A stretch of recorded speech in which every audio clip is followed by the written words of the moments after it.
Hello everyone, எல்லாருமே எப்படி இருக்கீங்க? நல்லா இருக்கீங்க நம்புகிறேன். அடிக்கிற கூலிங்க்கு நம்ம என்ன வாங்கியிருக்கோம்னு பார்த்தீங்கன்னா, டட்டடாய் ஒரு ஹீட்டர் வாங்கியிருக்கோம். இங்கே பாருங்கள், எத்தனை லைட் நமக்கு தேவையோ அந்த லைட்டு மட்டும் நம்ம வந்து ஆன் பண்ண போகிறோம். அதுக்கப்புறம் இங்கே ப்ளக் பாயிண்ட் கொடுத்துருக்காங்க. ஸோ இதில் வார்னிங் சைன்ஸ் நிறையவே கொடுத்துருக்காங்க. இதை படித்து நம்ம யூஸ் பண்ணிக்கலாம்.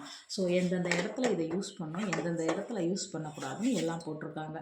நான் ரொம்ப கூலிங்காக இருக்குது, அதனால் என்னால் முடியல. ஸோ அதனால் ஒரு ஹீட்டர் வாங்கியாச்சு. அதுக்கப்புறம் பார்த்திங்கன்னா ஒரு கெட்டில் ஒன்று வாங்கியிருக்கோம். ஏன்னா தண்ணி வந்து வேணும். அடுப்பில் போட்டு கொண்டு வந்து இங்கே வைக்கிறதுக்குள்ளே கூலிங் ஆகிடுது. ஸோ இதில் அப்பப்போ நமக்கு தேவைன்னா ஆன் பண்ணி செகண்டுக்குள்ளே நமக்கு ஹீட் ஆகிடும். ஓகே, ஸோ இந்த மாதிரி நீங்களுமே வாங்கி வின்டர் சீசனில் யூஸ் பண்ணுங்கள். இந்த வீடியோ பிடிச்சிருந்தா லைக் பண்ணுங்கள், கமெண்ட் பண்ணுங்கள், ஷேர் பண்ணுங்கள். பாய்.